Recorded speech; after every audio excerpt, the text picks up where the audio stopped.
Oke, bismillahirrahmanirrahim. Sekarang saya akan menjelaskan mengenai uji validitas yang dimana kita bisa memanfaatkan uji korelasi untuk menguji validitas variabel. Jadi ketika kalian membuat penelitian kuantitatif, kalian kan mau menguji dua variabel.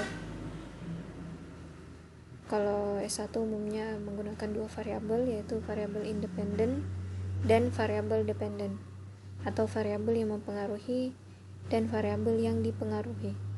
Biasanya kalian akan membuat kisi-kisi seperti ini. Ini adalah kisi-kisi dari penelitian senior kalian, sudah sarjana, bernama Fitrian Abdullah. Dia menguji apakah komunikasi pemasaran terpadu memberikan dampak terhadap atau berpengaruh terhadap penerimaan brand Chocolicious.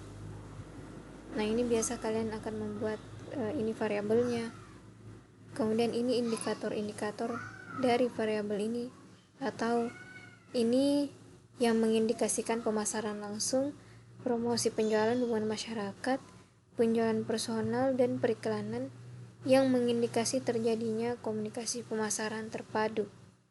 Begitu juga dengan penerimaan brand, ini indikator-indikatornya. Lalu indikator ini akan kalian buat menjadi list pernyataan yang akan diberikan nilai oleh responden kalian.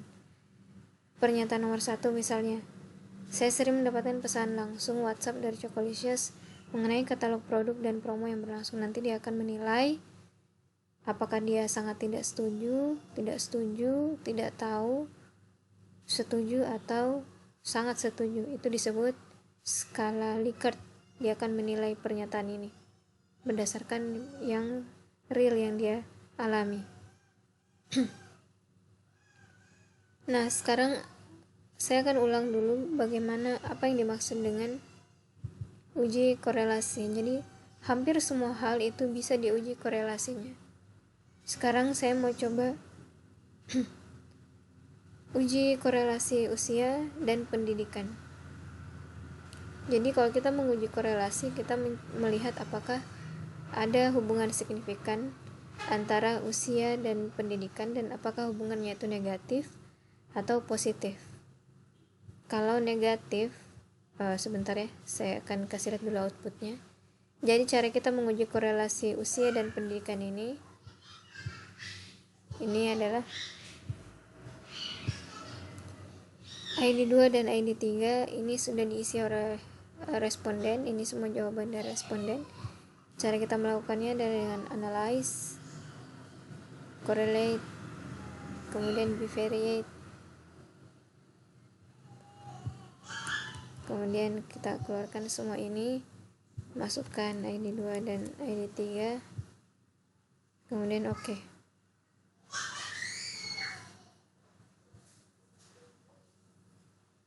Nah, saya mau kalian fokus ke ini, output dari SPSS ini. Kita lihat usia dan usia, ya, itu percent correlationnya atau nilai korelasinya adalah 1. Kenapa dia 1? Karena dia variabel yang sama, jelas dia sangat berhubungan dan sangat signifikan. Dan kita lihat usia dan pendidikan itu ada hubungan ditemukan signifikan karena dia 0,0000, yang berarti tidak ada error sama sekali, sangat signifikan. Dan nilai korelasinya adalah 0,336. Ini lumayan tinggi, ya, lumayan tinggi, karena semakin dia dekat ke 1 berarti semakin tinggi korelasinya, nilai korelasinya, ya. Jadi kalau kita mau gambarkan, ini ada dua aksis, ya, usia dan pendidikan. Kalau hubungan positif dia tuh begini, dalam artian semakin tinggi usia seseorang, semakin tinggi pula pendidikannya. Kalau usia kalian misalnya masih 14, mungkin pendidikan kalian di sini masih SMP atau ya SMP, ya. Kalau 16 berarti pendidikannya masih kayak gini ya. Kalau 16 misalnya, maka pendidikannya masih SMA, dan seterusnya. Misalnya usia 40, maka pendidikannya sudah S3. Seperti itu. Jadi hubungannya adalah hubungan positif. Kadang juga kita temukan di output ini itu nilainya minus 0,336. Itu berarti kalau seperti itu kasusnya, maka dia garisnya akan seperti ini, yang berarti usia, misalnya pendidikannya usianya 40 misalnya ya. Di sini kan usianya semakin ke atas kan semakin tinggi usianya. Kalau usianya 40, misalnya pendidikannya SD ya.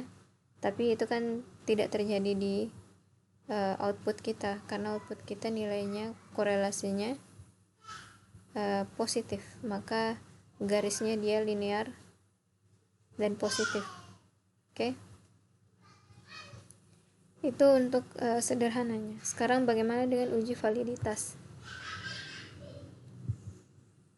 Jadi saya sudah mengisi di sini. Ini yang pertama kita isi itu identitas dari responden, atau istilah lainnya demografi responden. Kalian sudah membuat laporannya. Sekarang kalian akan mengisi variabel independennya, X-nya dan Y-nya. Dalam penelitian